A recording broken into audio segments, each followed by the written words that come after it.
Hello everyone, welcome to our YouTube channel. इस video में हम कोडिंग डिकोडिंग के क्वेश्चन करेंगे। ये सारे क्वेश्चन एनटीपीसी 2016 के जो पेपर हुए थे उसमें पूछे जा चुके हैं। तो रेलवे में जो कोडिंग डिकोडिंग का लेवल है काफ़ी कम होता है, ठीक है, as compared to banking exam. ठीक है ना, बैंकिंग एग्ज़ाम में कोडिंग डिकोडिंग और पूरा रीजनिंग ही टफ रहता है, लेकिन जो रेलवे है उसमें रीजनिंग बहुत आसान आती है। ठीक है ना, तो हम प्रीवियस ईयर क्वेश्चन भी करेंगे, इससे हमारी प्रीवियस ईयर क्वेश्चन की प्रैक्टिस भी हो जाएगी और हम कोडिंग डिकोडिंग भी सीख लेंगे। ठीक है, ज़्यादा टफ नहीं है, कुछ एक क्वेश्चन करेंगे, इजली समझ में आ जाएगी। ठीक है, तो चलिए वीडियो को शुरू करते हैं।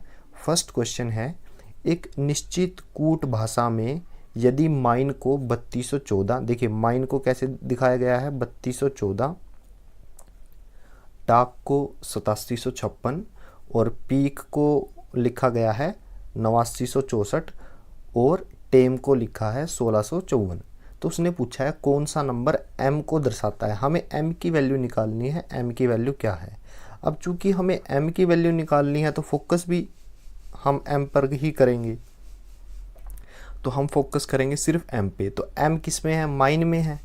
तो देखिए माइन में मैं माइन लिख लेता हूँ, माइन, ये रहा माइन। माइन की वैल्यू कितनी है 3214 और एक m है टेम के अंदर, TAME। देखिए इस तरह के क्वेश्चन सोल्व करने के लिए वैसे पेन की ज़रूरत नहीं पड़ती, मैं आपको समझाने के लिए लिख रहा हूँ। ठीक है, 1654। अब देखिए माइन और टेम में कॉमन क्या है, एक तो m कॉमन है और एक E कॉमन है, आप देख सकते हो। और नंबर कौन कौन से कॉमन है, 4 और 1। इसका मतलब क्या है, m और E का नंबर क्या है, 1 और 4 में से। अब हमें m का निकालना है, हमें नहीं पता m की वैल्यू 1 है या 4, तो ऑप्शन से चेक करते हैं। ऑप्शन में कहीं पर भी 4 नहीं दिया हुआ, 1 3 5 9 है तो 4 नहीं दिया हुआ, तो m की वैल्यू ऑटोमेटिकली क्या रहेगी, 1। तो ऑप्शन जो ए है वो सही आंसर है।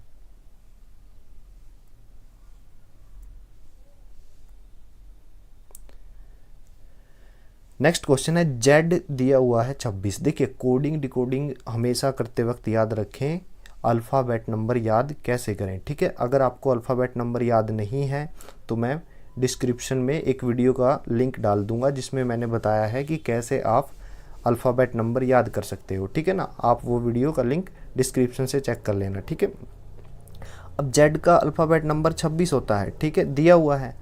और डू का क्या दिया हुआ है, डू का दिया हुआ है 19। कैसे आया, डी का होता है 4 और ओ का अल्फ़ाबेट नंबर होता है 15, तो 15 और 4 कितने होते हैं 19। तो हमें आई टी का निकालना है। देखिए आई का होता है अल्फ़ाबेट नंबर 9 और टी का होता है 20, राइट। तो 20 और 9 कितने हो गए 29, तो ऑप्शन जो डी है वो सही आंसर है।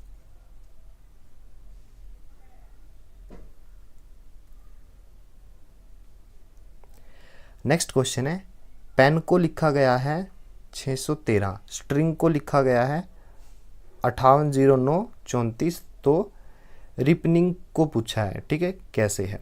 अब देखिए ये जो क्वेश्चन है वो किस तरह से होंगे। अब यहाँ पे आप देखिए PEN, पेन, यानी P की वैल्यू क्या है 6, E की वैल्यू क्या है 1 और N की वैल्यू क्या है 3। ठीक है, तो उसी तरह हमें लिखनी है रिपनिंग की। ठीक है, तो P की वैल्यू क्या है 6, यहाँ पे मैंने 6 लिख ली। तीसरे नंबर पे 6 किस किस में है देखिए तीसरे नंबर पे 6 A में है, B में नहीं है और C में भी नहीं है।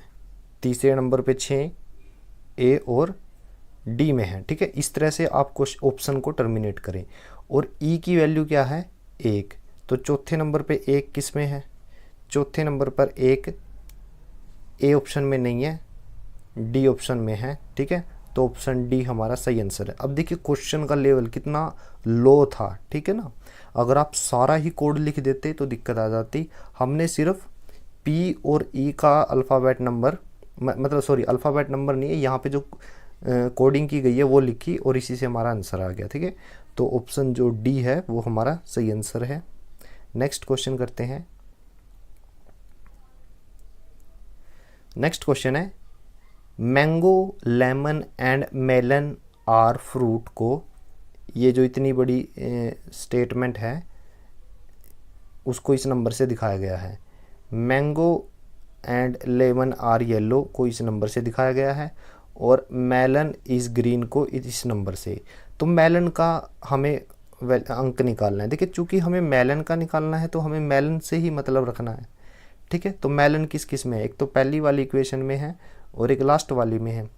तो पहली और लास्ट में क्या कॉमन है, सिर्फ मेलन कॉमन है, ठीक है ना, मेलन। तो नंबर आप ढूंढिए इसके लिए। देखिए पहली और लास्ट में क्या कॉमन है, मेलन है। तो अब देखिए नंबर कौन सा मैच करता है, 5 मैच करता है।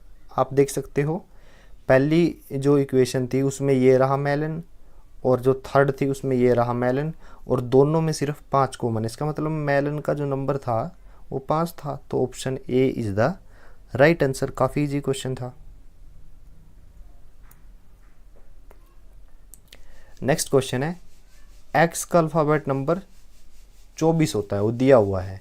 बी ई की जगह लिखा हुआ है 7। कैसे, बी का अल्फ़ाबेट नंबर 2 होता है और ई का होता है 5, तो दोनों को जोड़ दोगे तो आएगा 7।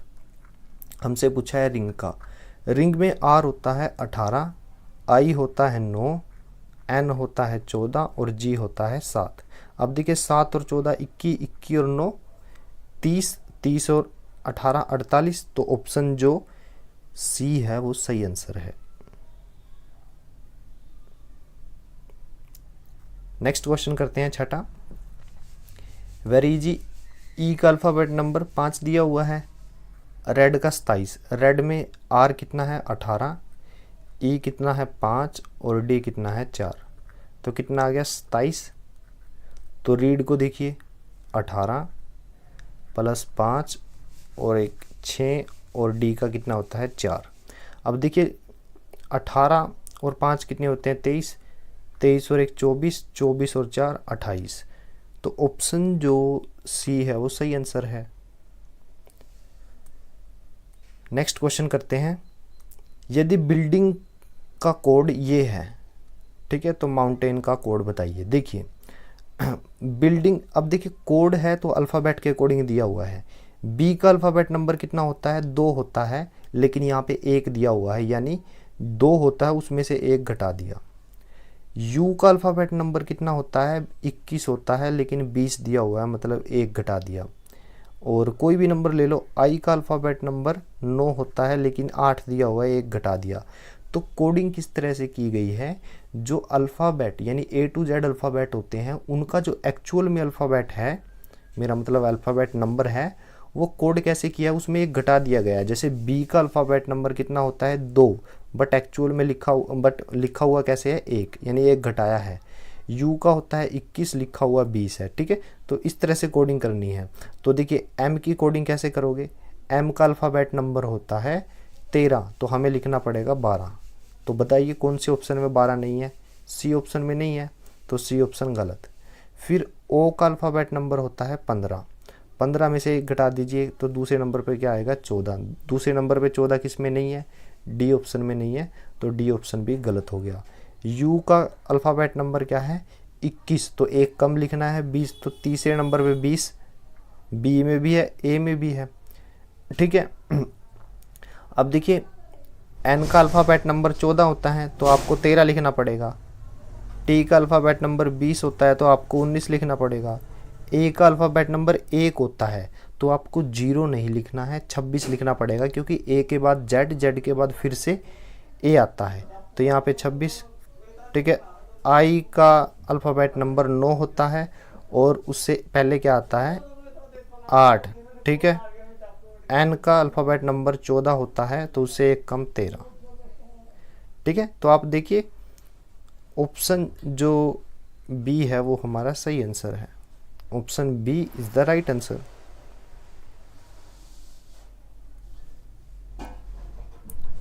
नेक्स्ट क्वेश्चन है, ही विल गो बैक को ये लिखा गया है, ठीक है ना, सी ए का की जाओ, और आई गो टू ऑफिस को टा डी एफ जामी, और ऑफिस टू होम को ही टा डी एफ लिखा जाता है।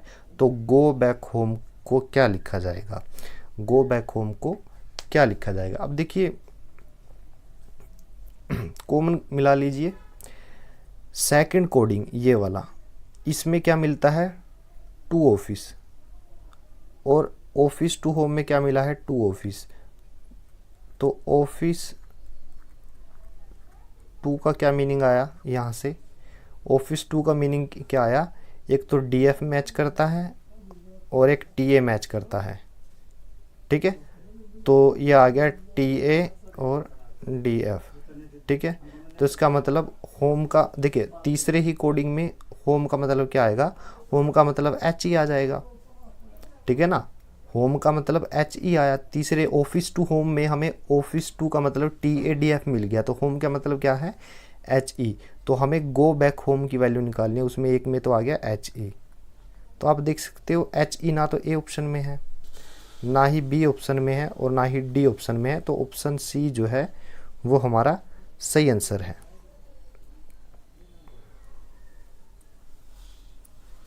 नौवां क्वेश्चन है, यदि किसी कोड भाषा में पिक्सी इज क्यूट को 486 के रूप में, इलेनर इज ब्यूटीफुल को 147 के रूप में, ठीक है ना, पिक्सी इज क्यूट को 486, इलेनर इज ब्यूटीफुल को 147, pixel is back and Eleanor is white को इस नंबर के रूप में कोड बद्ध किया जाता है, तो कौन सा इलेनर है। अब देखिए इलेनर की अगर मैं बात करूं तो वो तो सेकंड कोडिंग और थर्ड कोडिंग में है। तो सेकंड और थर्ड में क्या क्या कॉमन है, इलेनर है और इज है। तो इलेनर और इज है, तो इसकी नंबर क्या आएगा इलेनर और इज का। देखिए सेकंड और थर्ड नंबर में आप कॉमन मिला लीजिए, एक तो 4 कॉमन मिलता है और एक 7, आप देख सकते हो ये 4 7 और ये 4 और 7, इसका मतलब इलेनर और इज का जो नंबर है 4 और 7 है। तो ए ऑप्शन और डी ऑप्शन तो गलत हो गया। अब हमें इलेनर का मतलब निकालना है, वो कैसे निकालेंगे, इज की कैसे वैल्यू निकालोगे। इज जो है वो किस किस में है, इज जो है पिक्सी में भी है।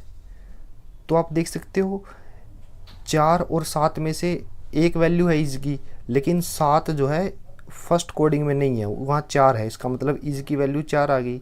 और इलेनर जो हमें वैल्यू निकालनी थी उसकी वैल्यू क्या आई है 7। तो option B is the right answer.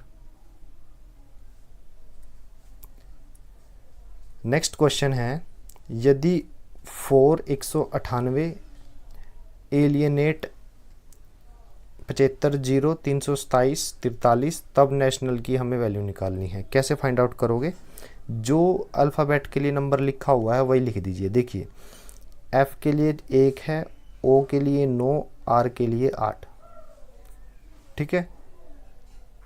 ए के लिए 7, एल के लिए 5, आई के लिए 0, ई के लिए 3, एन के लिए 2, आई के लिए 7 और टी के लिए 4 और ई के लिए 3, ठीक है। ये वैल्यू लिखी हुई है। उसी तरह आप यहाँ नेशनल के लिए एन के लिए क्या वैल्यू है, देखिए एन के लिए वैल्यू क्या है, एन के लिए वैल्यू है 2, ठीक है ना। तो एन के लिए वैल्यू है 2, तो 2 देखिए शुरू में किस ऑप्शन में नहीं है, सभी ऑप्शन में है। तो ए के लिए वैल्यू क्या है, ए के लिए वैल्यू है 7, ठीक है। तो 2 7 सारे ऑप्शन में है। टी के लिए क्या वैल्यू है, टी के लिए वैल्यू है 4, आई के लिए वैल्यू है 0, ओ के लिए है 9, एन के लिए फिर से 2, ए के लिए 7 और एल के लिए क्या है 7, एल के लिए क्या है 5, राइट। एल के लिए क्या थी 5 थी, आप देख सकते हो दूसरे नंबर पे ये है 5, ठीक है। तो आप ऑप्शन देखिए, ऑप्शन सी जो है 2 7 4 0 9 2 7 5, ये हमारा सही आंसर है, ठीक है। इस वीडियो में हम सिर्फ 10 क्वेश्चन करेंगे, ठीक है। और वीडियो में हम नेक्स्ट क्वेश्चन करेंगे, धीरे धीरे हम सारे प्रीवियस ईयर क्वेश्चन में जो कोडिंग डिकोडिंग के क्वेश्चन पूछे गए सारे कवर करेंगे। और जैसे रेलवे एनटीपीसी ग्रुप डी और 2018 में एएलपी या फिर रेलवे एसआई या फिर रेलवे कांस्टेबल में जो भी क्वेश्चन पूछे गए थे, तकरीबन 400 के आसपास है, 400 क्वेश्चन है, वो सारे के सारे मैं आपको करवा दूंगा। आपकी प्रैक्टिस भी हो जाएगी और चीज़ें समझ में भी आएगी कि रेलवे में कोडिंग डिकोडिंग का लेवल क्या होता है। ठीक है, तो आज की वीडियो में बस इतना ही। वीडियो देखने के लिए धन्यवाद।